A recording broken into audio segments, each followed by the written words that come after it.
Hi, I'm Nick Bailey, and I'm a co-founder of From Day One. Looks like there may be some problems with the video for me right now, so I'm going to go ahead and give a quick introduction anyways. This is our forum on corporate values, and I'm looking forward to hosting today's webinar. But before I do, I wanted to ask you guys a favor. It's been quite a year of change, and just like you and really everyone, at From Day One, we're working daily to process and understand all the change that's been going on in the workplace so we can better create content like this webinar, as well as our conferences in journalism. We've put together a series of surveys on all sorts of topics that we think will be relevant to you and your job. We really want to know what you think. So during this webinar, I'm going to share two links with you. They're really straightforward, anonymous reader surveys. One's on HR leadership and one is on age diversity. I'm sending those to you in chat now. Don't hesitate. Click on them now, open a browser window, and let us know your thoughts. We can't wait to hear from you. So now, onto our webinar today. In today's webinar, we're going to be exploring a pivotal topic, which is engagement and retention trends for 2021. How many of your employees are planning on job hunting this year? How has COVID affected engagement and retention? Get the latest science-based insights from the Achievers Workforce Institute based on a survey of 2,000 employees in February 2021. Find out the key levers of engagement and how to retain your top talent. In this critical event, Achievers Chief Workforce Scientist Natalie Baumgartner and Employee Engagement Evangelist Bree Harvey will dive deep into the numbers and trends for 2021 with comparisons to the 2020 Engagement and Retention Report. You're going to find out how COVID-19 has affected employee job-seeking intentions, the connection between engagement and retention, and the most effective ways to boost engagement. Our sponsor today is Achievers, and to kick things off, I'm going to pass it over to Bree. Thanks so much for that, Nick. I love the monkey survey about generational preferences because we will be diving into that today. As mentioned, I'm Bree Harvey. I've been working at Achievers for almost 6 years. I started my career in talent acquisition before transitioning to the training and development side of the house, which was my jam for a lot of years. But in my current role as an employee engagement evangelist, I get to write and speak about trends in employee motivation and the future of work. And like all of you, I am human with so much more depth and complexity beyond my job. So I'll quickly share that when I'm not obsessing over employee engagement, I love to travel. I've been to over 70 countries. A lot of them I visited while on a solo 2-year around the world backpacking trip I did before joining Achievers. But these days I've been trying to get some hobbies that get me out of the house. So I've been doing a lot of running lately. This year I've averaged over 100 miles a month, which is crazy. And I couldn't be any more thrilled to introduce my co-host for today, Dr. Natalie Baumgartner. Dr. Natalie has a PhD in clinical psychology and more than 20 years of experience in researching and consulting on culture and engagement. At Achievers, she's our chief workforce scientist and leads the research arm of Achievers, the Workforce Institute, which we'll talk more about in just a second. But if you haven't seen her TED Talk, you may have come across her work before, as she's a regular contributor to Forbes, Harvard Business Review, and many other publications. Dr. Natalie, thank you so much for taking the time to be here with us today. Tell us a fun fact about you that makes you human. Thanks, Bree. Well, I am delighted to be here talking with you and with all of our listeners about this really timely topic. Okay, a fun fact. Well, when I'm not nerding out on engagement science, I stay pretty busy with my 3 little girls who are true Coloradoans. That's where we live, in Boulder, Colorado. And they really love to keep me running up mountains or leaving me in their dust on the ski slope as they did over the weekend. So that tends to keep me pretty busy. I love that. And her girls are so adorable. One of the silver linings of COVID has been the little Zoom cameos from Natalie's precious little minis, like asking for snacks. Makes the days pass by.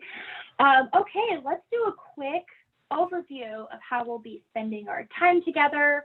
We're going to start by contextualizing the conversation by sharing where a lot of the research we'll be talking about today came from. And in doing so, talk about who the Workforce Institute is and share a little bit about the methodology of the actual report we'll be covering today. Then we'll dive into some of the key findings and top actions for you to implement to elevate your employee engagement and retention strategies for this year and beyond. We'll wrap it up with some key takeaways and then maybe take some questions if we have time. But Natalie, how about we start at the beginning and have you give us a quick overview of what the Workforce Institute is and what makes it unique from other research outlets?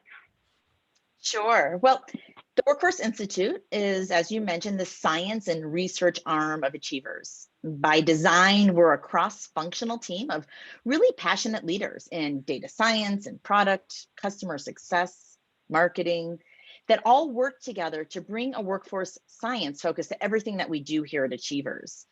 To answer your question about what sets the Workforce Institute apart from other research houses within tech companies, I really think it's the fact that we truly begin with science in an effort to advance our mission to change the way the world works. We're really not simply checking the box on science with stats and benchmarks. We are constantly challenging ourselves to examine the unexamined and really to leap ahead on enhancing engagement with science as our foundation. So to that end, there are two main outputs of the Workforce Institute.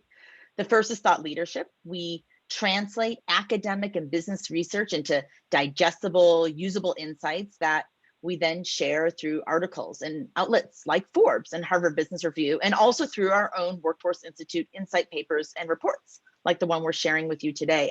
Our goal there is to make workforce science accessible to all business leaders. And then the second area of output for the Institute is a focus on guiding the development of Achievers products. So all of our technology and our services, they're built on a foundation of rigorous science to ensure that they're truly solving engagement issues for organizations. And because they're grounded in research, that means that our technology evolves as science does to drive engagement as powerfully as possible. Yeah, and one thing to reiterate what you said that I love about the Workforce Institute is that the findings and models really do evolve as the science is evolving. And I also really appreciate the commitment you've made, Natalie, from the very beginning to ensure that all your work is available to the community without restriction and for free. Yeah, and thanks, Bree. I mean, that's really important to us at the Achievers Workforce Institute. And it's just as true of our latest report, which is, as I mentioned, where today's findings originate. So I think we should just jump in and take a look at the Achievers Workforce Institute 2021 Engagement and Retention Report. This is our third annual engagement and retention report. So we have 3 years of data to compare and contrast. Our study this time around included 2,000 respondents from the US and Canada with a wide cross-section of age and tenure. The data gathered, as is true with all of the Workforce Institute reports, was analyzed by our internal data science team to ensure that the findings that we publish are robust and statistically significant, which allows you to feel confident about using these insights to help guide your organizational decision-making. We know that HR leaders are really clearly facing unique challenges during this pandemic, and that you know how critical it is to prioritize those factors that will most powerfully improve engagement, retention, and employee satisfaction. So this report is intended to help leaders like all of you connect the dots on engagement and retention to reduce turnover and improve productivity, thanks to a more enthusiastic and committed employee body. So I'd love to invite all of you to subscribe to the Workforce Institute for the first look at our state-of-the-art engagement content and to hear more about the opportunities that are out there to participate in our future research and surveys. So if you enjoy today's webinar, subscribing is the best way to stay up to date with the engagement science and thought leadership that we're sharing at the Institute. And like Bree said, there's no cost, no strings attached. It's just another way for us to fulfill our mission at Achievers to change the way the world works. Okay, on that note, let's dive into the key findings of our report. Yes, and I'll just reiterate that our goal for our time together today is for all of you to take these findings and just account for them in your strategic planning so you can optimize your chances of creating an environment that empowers your people to do their best work. Now, let's start by talking about the big picture trends the report identified and explore what implications they have for the world of work. One of the first findings that was a little surprising was the uptick in the percentage of employees who claimed they'd be putting their ear to the ground for a job hunt in 2021 compared to 2020. According to the survey, more than half of employees will be hitting up the job boards for opportunities to potentially jump ship, which is an increase of more than 40% from the previous year. One thing we did to ensure that these findings are reflective of the collective mindset of the active workforce is we only interviewed people who were full-time employees at the time they responded. Another interesting finding the survey revealed that I'd like to get your input on, Dr. Natalie, is the fact that if we look at the employees who reported that they weren't sure about whether they'd look for a new job this year, and we add that to the percentage of people who claim they are going to be actively seeking a new job, that represents over 2/3 of the workforce that is not particularly committed to their current role. So from your perspective, why would they be considering to leave despite the uncertain conditions of the economy? And what do you think this means for HR leaders? Gosh, it's a great question, Bree. And there's really not a one size fits all answer, but I think it's first helpful to look at the top reasons people are citing for leaving and also for why they choose to stay. As you can see on this slide, at the top of the leaving list is compensation and benefits. Now, that's not surprising. It's almost always one of the top reasons provided for leaving a role. Interestingly, though, as we'll see on the next slide, it's not the top reason for staying. Now, I always say that compensation and benefits need to be competitive to attract talent, but what keeps employees engaged, satisfied, and motivated, what entices them to stay, goes well beyond pay. Okay, but back to leaving. After compensation and benefits, work-life balance was the second highest motivator that employees cited, with 1 in 4 employees naming that as the main reason that they would job hunt in 2020. Now, that's a pretty high number, especially when you consider the fact that many of us might have assumed that working from home would improve work-life balance. However, with schools still closed and many regions on top of other stressors related to the pandemic, it's really become clear over the past several months that many employees are struggling significantly with work-life balance. So let's look at what's keeping people at their current companies. Get this, work-life balance was cited as the #1 factor motivating people to stay in their current role. I know, we just spoke about how it's a motivator to leave, but when it's working, it's also a major factor driving retention. So what does this complex finding tell us? It tells us, I think, that employers really need to keep a laser focus on work-life balance as both a recruitment and a retention strategy, because while compensation matters, it isn't the top factor when it comes to keeping talent over time. Work-life balance and recognition both rate higher than compensation for retaining top talent. And remember, as I mentioned, salaries do need to be competitive, but competitive pay is really necessary, but not sufficient in terms of retention. Other factors matter more for keeping top talent inside your organization over time. Yeah, and these findings are totally congruent with what we've been seeing in the broader marketplace. I think that the pandemic has highlighted the importance of building an employee experience that considers the whole person and acknowledging that people's lives outside of work are real and they have real impacts on their ability to show up and do their best work. And we were talking about this even before the pandemic, because the reality is life will interrupt work and work will interrupt life.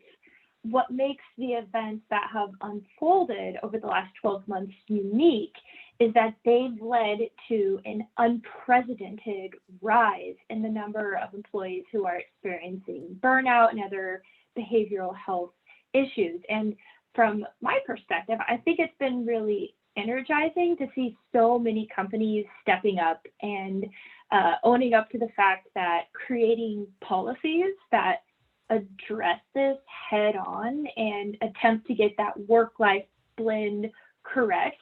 It's not only the right and humane thing to do, but it has tremendous business benefits. People are working now more than ever while dealing with increased organizational disruption, distractions at home, and feeling the pressure from management to take on more. So it totally makes sense that the report showed work-life balance directly impacts retention and is something that employees are looking for when considering new opportunities. The other component that has kind of complicated the whole work-life balance situation, as Natalie alluded to, is obviously the fact that millions of people are working remotely for the first time. So there's been a lot of focus on the part of organizations to like how to virtually disseminate and experience culture. And honestly, we're all still figuring it out, but at this point, if your leaders haven't acknowledged that the workforce composition will continue to be made up of hybrid teams of in-office and remote workers, even after the pandemic, then that's something that needs to be reconciled, because things aren't going back to how they were before. And the companies who put in the time and resources to develop effective approaches for engaging remote workers will have a distinct long-term competitive advantage over those who don't. So it is a little concerning that the survey showed that 51% of people currently working from home are worried that their manager has doubts about their productivity. Natalie, I feel like if half of employees are picking up on a level of distrust in management and concern that management is thinking that they're not productive, like that can't be good, right, for well-being or performance. What can you tell us about how these findings translate into changes of behavior? Yeah, I think this is a key point, Bree. The world, as you've noted, has absolutely changed as remote working has become first necessary and now in many cases desired or required more than ever before. But we're all still learning a new way of balancing and managing this remote work process. And the concern about being perceived as working hard enough in a remote setup is real for so many employees. In fact, 44% of the respondents in our study said that they're logging on earlier and staying online later because of those concerns around perceived productivity. And according to data published in The Economist, people in the US are working an hour longer a day on average. So all of that could seem positive for employers. More time equals more productivity. But the reality is that this type of overworking to manage angst actually just adds to the risk of burnout. And what's more, in addition to working longer hours, 1/3 of employees report that they're skipping lunch breaks now that they're working remotely. So this combination of longer, more stressful hours with fewer breaks is undoubtedly contributing to the rise of burnout that we've seen in the market. This is especially true for frontline workers who are often not only working longer than usual hours now, but they're also often working under new and more stressful circumstances. All of that said, monitoring and managing work-life balance is critical to supporting the health and the productivity of your teams. Now, although work-life balance will inevitably suffer in times of an extended crisis, there are things that employers can and should do to mitigate the severity. One of the simplest and most effective ways you can move the needle is to acknowledge the importance of modeling those values and behaviors from the top, which is something that I talk about fairly often. So you may ask, what do I mean really by that? Well, leaders and managers need to ensure that they are switching off, taking vacation time, setting realistic deadlines, and not only maintaining, but also communicating reasonable expectations of their employees. We know that only 1 in 10 employees say that the work habits of their boss make it easy for them to have a good work-life balance themselves. We talked before about work flexibility, having the option to work when you need to and set your own hours. It's critical for leaders to clearly communicate that there is no expectation to reply to emails outside of work hours, even when their peers or managers are sending emails on weekends or on, during the evenings. Here at Achievers, we've talked about this many times on our own senior leadership team. And since we know that sometimes we just have to do work outside of business hours, we really try to be mindful of either sending an email delay so that they go out the next morning, or directly communicating in the message or the chat that a response isn't expected until the next business day. It's just really important to bring this one to life, because what happens at the top trickles down through the entire organization. So the message that our leaders are sending through their actions truly matter here. You're absolutely right, Natalie. I think that it's one thing for leaders to say, hey, I want you to unplug. I don't want you working around the clock and being always on. But if it's not modeled at the top, then people aren't going to take it seriously. And like you pointed out, when the collective mindset of employees is that they need to demonstrate their value or commitment to the organization by being always on, over time, all that does is degrade trust and intensify burnout and really make your top performers not want to work with you anymore. Another simple and easy thing that I think sometimes gets overlooked is just taking the time to train managers on how the symptoms of burnout can manifest in different people. So at least they're enabled to identify it before it gets exacerbated. Now let's turn our attention to some of the trends we've seen unfold within employee engagement. Obviously, engagement has remained a hot topic since the pandemic, as studies show that in periods of heightened disruption, engagement becomes even more critical to organizational success. But when you look at what happened back in the crash of '08 and after, if history repeats itself, which we have every reason to believe it will, the companies with engaged employees will have a long-term competitive advantage. So Natalie, one thing I'd love to get your thoughts on is the fact that when we look at the engagement data this report has revealed over the last couple of years, or we look at the trends we've seen from Gallup data or others, it's clear that the last 10 years, engagement levels have barely budged. Maybe 1 year they go up or down a point. I think over this last year, our report revealed they went up 1 point, so no real significant change. But what we are seeing is a rise in the number of highly disengaged employees, meaning they're not just unsatisfied with their job, but they have it out for their employer, which can't be good. So I'm curious what you think this means for leaders and what should be the action call. Yeah, that's an important reflection and a great question. And you're right. These are alarming statistics, particularly during these precarious times. Deep disengagement can truly be catastrophic. To that point, our studies show that 70% of those not likely to job search are engaged or very engaged. So the big call to action for leaders is to acknowledge that there's never been a more critical time to put energy into reimagining your engagement strategy.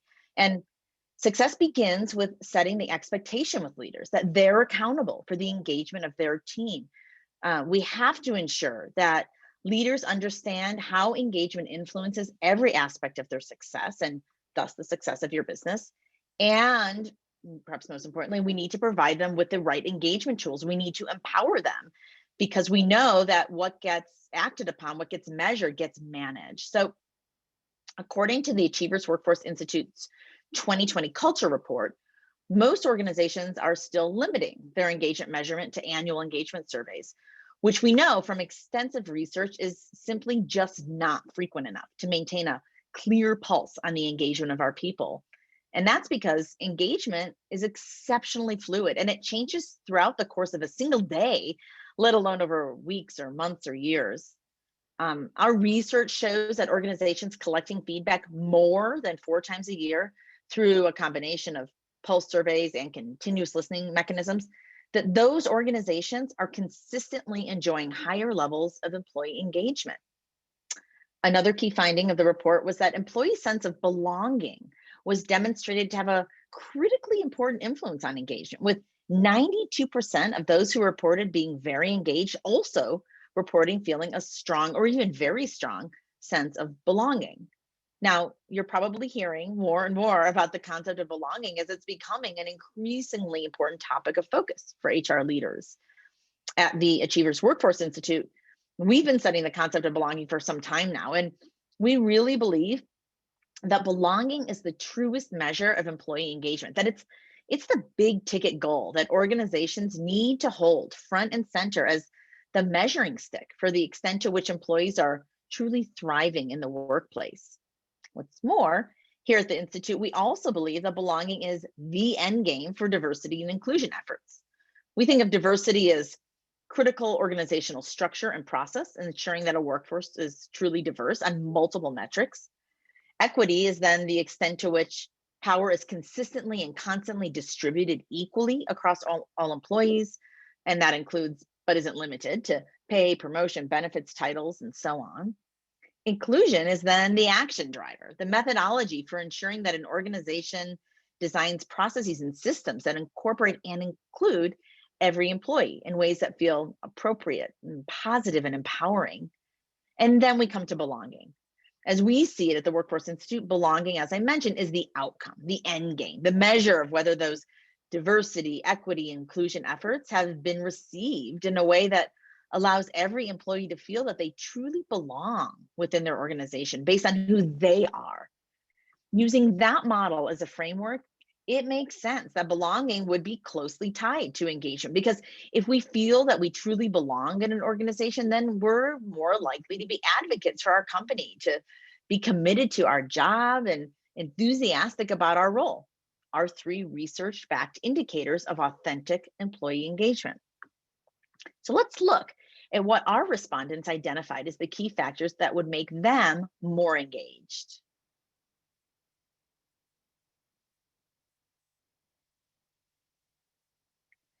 Bree, I think you're muted. Am I double muted? Are there 2 mute buttons? I'm not muted on my phone. What I was saying is, as you can see from the slide, 2/3 of participants would say they'd be more engaged if their company improved company culture. We'll talk more about what improved company culture means, because it could mean a lot of different things to different people.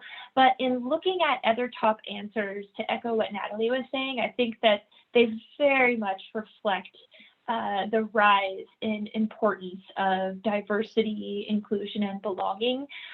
More than half of respondents claimed they would be more engaged if diversity and inclusion efforts were improved at their organization, and almost half expressed that they want to be associated with an employer that takes a stand on racial issues and social injustice. And from my perspective, these findings are very much in alignment with what the greater body of research has been clearly showing for years, that diversity, equity, and inclusion programs and the progressive thinking behind them aren't just essential for employee engagement, but they're a must-have for innovation and overall organizational success. And the benefits to having a comprehensive DE&I strategy, they're staggering. The business case for putting in the work to get it right is old news. Like, it's 2021. The time has come for HR practitioners to step up and be true agents of change within their organizations, and educate senior leaders about the fact that there's a really important difference between having a DE&I program and having an integrated strategy. So if you're not deliberately prioritizing this and putting energy towards bringing in the right expertise and resources to improving equity, diversity, and belonging, it's not too late, because as we can see from the report, there are lots of companies that are still in the early stages of, getting initiatives off the ground, but really now is the time to act. Yeah, exactly. Diversity and inclusion thought leader Verna Myers says, diversity is being invited to the party and inclusion is being asked to dance. So to that, I add equity, as I mentioned a few moments ago, and of course, belonging, the ultimate experience of being accepted and welcomed for who you are, for feeling home. I simply can't overstate the importance of these critical factors: diversity, inclusion, equity, and belonging, and building a resilient, productive, satisfied, and engaged workforce. Now, speaking of engaged, let's take a look now at the impact of recognition on engagement. There's a great deal of data illustrating the connection between these two factors. In our study, we focused in on manager recognition this time around, and we found a strong correlation between those who were recognized more frequently by their manager and the extent to which they were engaged. Clearly, more frequent recognition leads to higher levels of engagement. Respondents also said that recognition made them more likely to repeat the behavior that they were recognized for, and that receiving recognition motivated them to work harder. Now, we know from a vast array of data that recognition, it's one of the easiest and most impactful levers to pull when it comes to driving employee engagement. And that finding was powerfully reflected in our research results here as well. Simply put, those who were recognized more frequently were much more likely to be engaged. You can see here that almost 3/4 of people who said their manager was great at providing recognition were also engaged. That's compared to less than 1/4 of people who said their manager was not strong at recognizing. So driving recognition is crucial for engagement. At the Achievers Workforce Institute, we recommend providing at least one recognition per employee per month. That's the threshold that drives higher engagement, according to our 2020 culture report. But keep in mind, it's not just the frequency of recognition that matters. Recognition quality has a strong impact on engagement as well. In fact, a meaningless recognition can actually have the opposite effect of what was intended, making people feel disengaged and even less like they belong. So we need to be driving frequent, but also high quality or meaningful recognitions. Yeah, and on the topic of quality recognitions, I think there's a really important distinction between praise and recognition.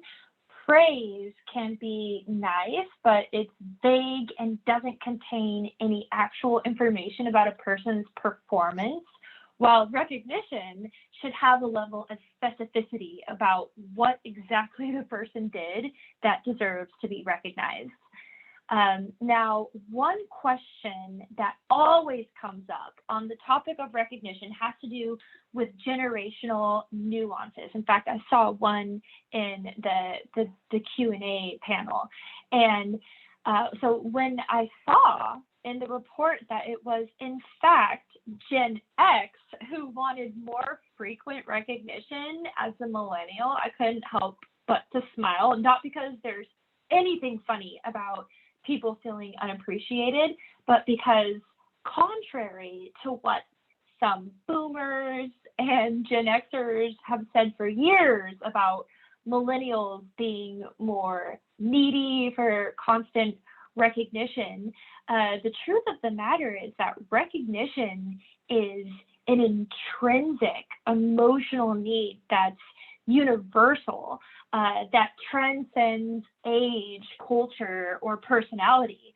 The only nuances that make millennials unique have to do with the fact that they entered the workforce during a period where unemployment rates were historically low, which had resulted in a seismic shift in the power from employers to employees for the first time ever. And in addition to that, they were raised with an abundance of strengths-based coaching. So this kind of created conditions for millennials to be the first generation that felt comfortable expressing when they weren't getting enough feedback about their performance. But no one, including your younger generations, no one wants more praise for the sake of it. People simply need regular signals that the work they're doing is valuable to the business. And millennials just happen to be the first generation that normalized this concept that fundamentally we all deserve recognition for good performance. So Natalie, being that you're a Gen Xer yourself, I'm so curious to get your take on this finding that it's actually Gen X that is the cohort that claims they're not receiving enough recognition. I know you and I were chatting about this recently, that Gen X is sometimes like the forgotten generation. There's so much talk about boomers and millennials, but when we think about where Gen Xers are in their careers, they're more likely to be in management or leadership roles where they're kind of like navigating that friction from above or competing interests from below them. And I know you've done some interesting work on the concept of upward recognition. So I'd love to have you share what that is and your thoughts on this finding. Yeah, sure. Well, I'm definitely a Gen Xer, and I can attest to the fact that the Gen X cohort often gets left out of this conversation around generational needs and trends. And we know that regardless of generation, that we all thrive from recognition. And I know there was a question Adam Field shared too about white collar versus blue collar employees. We see consistency across the board in terms of all of the engagement drivers that we're talking about here, and particularly recognition. And to your question, upward recognition is something that we've just started talking about more, and it's definitely a topic that we need to pay more attention to in the engagement space. We expect so much of our managers and leaders, as we should, but there's no better motivator for a leader to keep working hard to support their people than having a direct report say, "Thanks, you did a great job," to their manager or to another leader or senior person. We also talk a lot about peer-to-peer recognition and manager recognition, but upward recognition is a newer focus. It's crucial because a disengaged manager is likely to have disengaged team members. So we need to be engaging managers through recognition just as often as we're recognizing our individual contributors. I really recommend, if your current recognition strategy doesn't support or speak to upward recognition, to add it to your list of drivers to consider in 2021. Yeah, absolutely. So the big takeaway here is that fostering a culture of recognition is fundamental, not just for engagement and by extension performance, but for retention and attracting talent. And as Natalie mentioned, it should be frequent, like at least once a month per employee. And there should be an ongoing focus on quality, so employees know the difference between praise and recognition and understand the importance of specificity. 2 weeks ago, myself and the head of customer success at Achievers did a whole hour-long free virtual workshop with webinar where we broke down the 10 best practices of creating a world-class recognition program amid COVID, which you can watch on demand by clicking on the link that I'm just putting in the chat. Yeah, that is a fantastic workshop that Bree and Vanessa Brengwin, our CCO, delivered. And I really suggest that you all take a look and gain some great tools to drive meaningful and thus powerful recognition. Next, let's talk about feedback and, more importantly, taking action on feedback. In our study, 60% of employees reported that their employer asked for feedback, but only 16% that those employers always take action on the input provided. Yeah, I do think that it's really positive that such a high percentage of companies are at least going through the motions of asking employees about how they can improve the employee experience. And it's awesome that half are digging into culture and what can be done to improve the remote work experience. But the reality of the situation HR has to acknowledge is that for employees to actually feel like they have a voice, for employees to truly have the sense that they're heard and valued, organizations must systematically act on the feedback they received. HR has to own up to the fact that taking time to gather stakeholders and ensure your survey is asking the right questions and administering surveys and analyzing the results, it's all a colossal waste of time if feedback isn't consistently being acted on. There's just really no better way to show your employees that you don't care about them or their opinion by asking them to take time out of their day and give you the benefit of their observations and then doing nothing with it. So when I hear HR leaders talk about, the risk of survey fatigue, it honestly drives me crazy because there is no such thing as survey fatigue. It doesn't exist. What employees suffer from, and the real thing HR should be concerned about, is inaction fatigue. Employee listening simply must be anchored on empowering managers and HR and leaders with the right tools and processes that will guide them to take the appropriate micro actions. And one thing that I think is great about the engagement and retention report is that it's annual. So we can kind of see trends developing year over year. And I think it's promising when we look at what changed from 2020 to 2021 is that more companies are prioritizing and putting energy towards acting on feedback. You can see from the bottom row there that last year we jumped from 9% to 16% of employees claiming their employer is awesome at acting on feedback.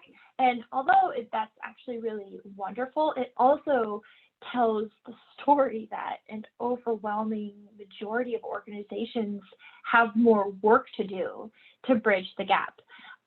Natalie, obviously, this is an area you've written extensively on over the years. And I think that sometimes when people come from environments where they haven't seen effective employee listening modeled, it can be kind of hard to imagine what good looks like in the real world. In fact, we have a question in the chat about what does this even look like? So I would love for you to kind of take us through an example of what an optimal approach might look like. Sure, absolutely. I'm so passionate about driving action because the truth is that none of this science or research or best practices matter if they don't end in driving action to solve problems. I'll give you an example from Achievers. Here at Achievers, we run a quarterly pulse engagement survey, and within a day of the survey closing, managers have access to their results. Now, our platform not only provides managers with their raw data, but then translates that data into what we call highlights and hotspots, the areas that are going well and areas for improvement. Then within 2 weeks of completing the survey, employees will have been invited by those very managers to take part in a listening session focused on those highlights and hotspots to collectively together identify small micro actions that the manager and the team can engage in to improve the work experience now in the next few weeks. And I know Adele asked, are the actions different by job type? And that's the beauty of this approach, is that the team and the manager identify those actions together that are unique and specific for their team. So That quick turnaround and that focus on those small, achievable micro actions for that team then allows employees to feel heard and valued. And because the actions are real time and manageable, micro actions, when the next survey comes around, we then find that those employees are even more motivated to take part in the survey because they know they'll be listened to and that they'll be part of identifying the actions that will solve their problems in real time. Those survey results also then inform high-level strategic decision-making within our organization. That data allows us to tackle topics like work-life balance, employee development, and more, with data that's real-time and specific to our own organization. I mean, who better to help guide the company towards a better culture and brighter future than the people who are our company? Okay, our final section before we look at specific actions that you can take is focused on connectedness. Almost half of the employees in our study reported feeling less connected to their company now than they did before the pandemic. That's a big proportion of organizations reporting feeling disconnected. So what might be driving these feelings? Well, we received a big clue when we asked about company culture. 42% of the respondents in our study said that their company culture has diminished since the onset of the pandemic. That means that 2 out of 5 employees think that their company culture is worse now than it was a year ago. Now, you may be saying that's not surprising. We're in a pandemic. But we wanted to learn specifically what was driving that feeling. And the data told us. Most employees place blame on a lack of impactful communication and also on a lack of effort to make remote employees feel connected. Connection. So as we mentioned earlier, 3/4 of respondents reported working from home during the COVID-19 pandemic, which is on par for the business arena in general right now. And that means that a feeling of disconnect by remote employees is an area of concern for most HR leaders who are trying to maintain engagement during this time. What's more, this issue is going to be continuing for the foreseeable future. For so many of us, remote segments of our employee population is the new normal. Because even after, as the pandemic has subsided, as Bree mentioned, research suggests that we're going to be seeing remote working and hybrid teams remain more common indefinitely. The pandemic has changed how we do business forever. So HR leaders and senior executives, we need to get this right. Workforce composition has changed and it's not going back to how it looked before. So let's talk about how you can improve communication and connection even with a remote workforce. Yeah, so prior to the pandemic, there was a lot of existing research about crisis management and how to effectively navigate change. And I think what we've seen play out over this last year very much reinforces what we already knew, which is that people display resilience and cope with change so much better when they just feel like they're being kept in the loop with timely, accurate information. Last year, the Workforce Institute released some research that basically highlighted the 6 most important factors in supporting your workforce through an extended crisis, and 2 of them had to do with connection and communication. They explored the 3 pillars of effective communication, which include consistency, transparency, and balance. And when we talk about consistency, we're not talking about consistently communicating with employees via ad hoc messages when things get crazy. There has to be an overarching communication plan and an integrated strategy so things aren't being communicated in a vacuum. Ideally, messages should come from the same senior leader to ensure a consistent voice. In terms of transparency, it's also one of those things that's a lot easier said than done, especially when the news you're communicating isn't necessarily good news, but the data is undeniable that openness and authenticity are vital to cultivating trust and driving organizational success. Additionally, it's key to ensure the communication is balanced and leaders are thoughtful about striking the balance between being realistic and frank and being optimistic and positive. Moving on to connection, obviously this has been a widely discussed topic since the start of the pandemic, and we could wax on for hours about just this one topic, but when we look at the 2 most important types of connection, pandemic world or not, there'll always be between a manager and their employee and those peer level or team connections. And research shows that an employee's relationship with their manager directly influences not just their engagement and how likely they are to jump ship, but their perception about the organization and the culture as a whole. So one of the simplest and most effective ways to strengthen manager to employee connection is to ensure regular and meaningful one-on-ones are held. This is something we discussed in a lot more detail a few weeks ago when the Workforce Institute released their other new report about manager effectiveness. But the big thing to know here is that managers have to understand they hold the keys to your business now more than ever. And one of the most impactful things they can do to foster engagement and unlock the potential within their team is prioritizing weekly one-on-one meetings. So employees are receiving the support they need, especially in this new virtual world. Beyond manager level contact, it's also critical that you provide the right infrastructure and opportunities for employees to connect regularly and in a meaningful way. Obviously, there's loads of ways to do that, but I feel like our journey internally at Achievers to stay connected in this virtual kind of geographically dispersed world has been an interesting one, especially because we're spread out across the globe. So it's really challenging to be inclusive with our culture events because no matter how you slice it, people are either being asked to be, wake up at an unreasonable hour or stay up unreasonably late to be included.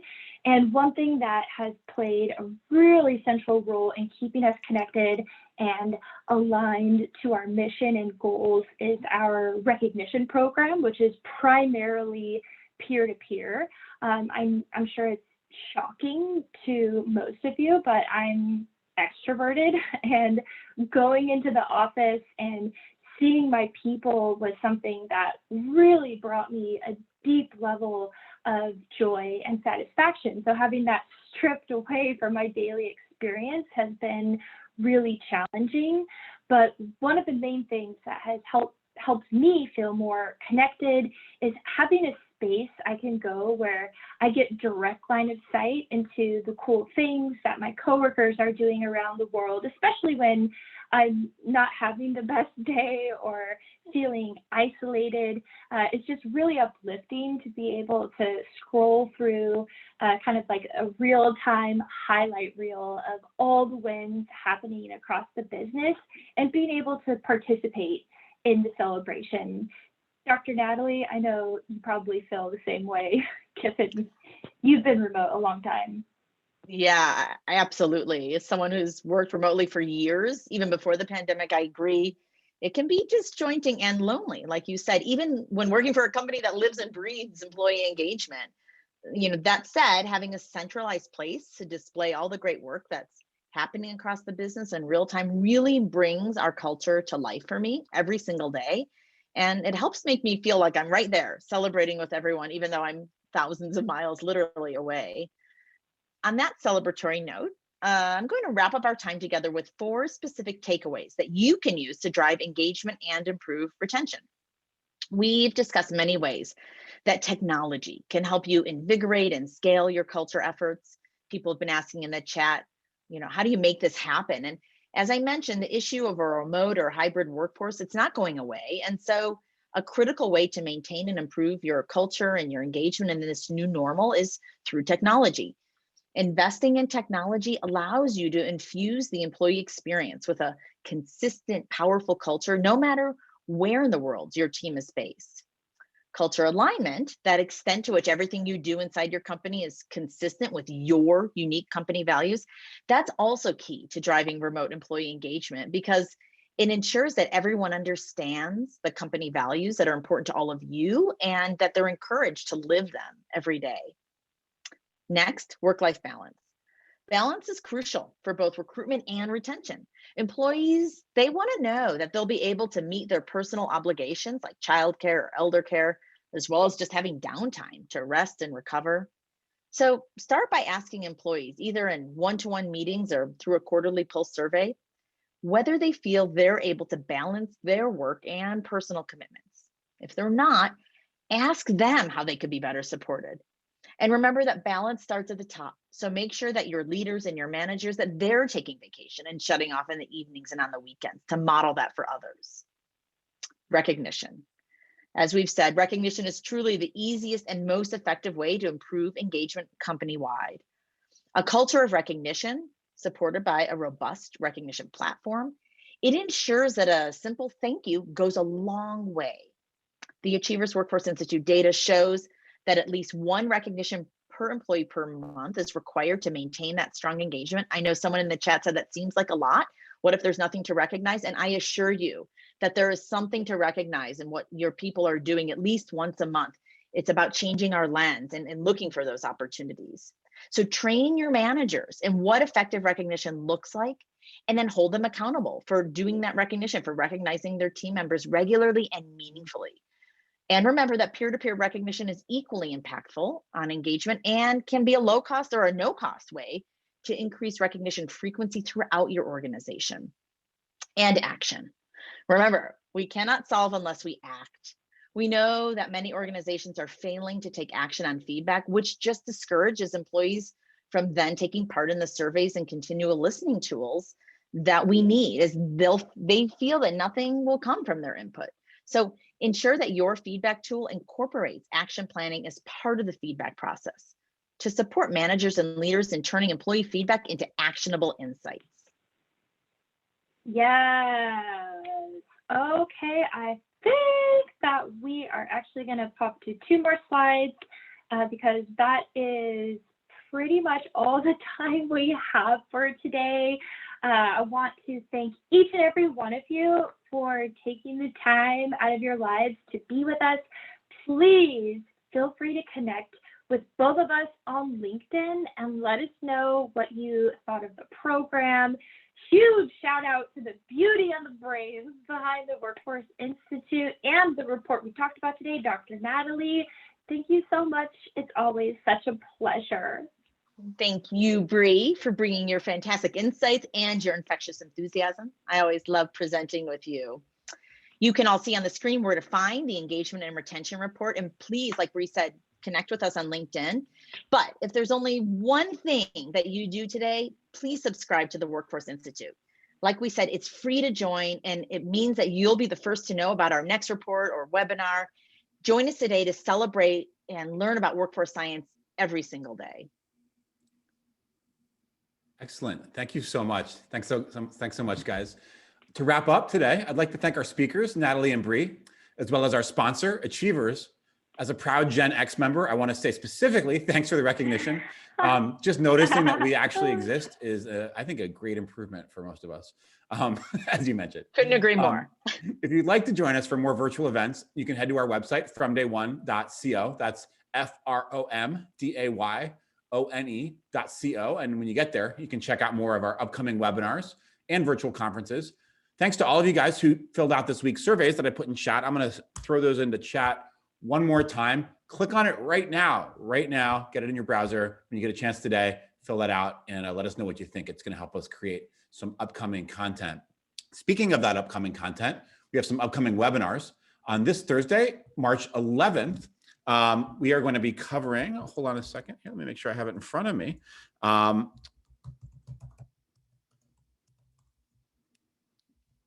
This Thursday, March 11th, we are going to cover reference-based pricing, facts, fiction, and formulas for success.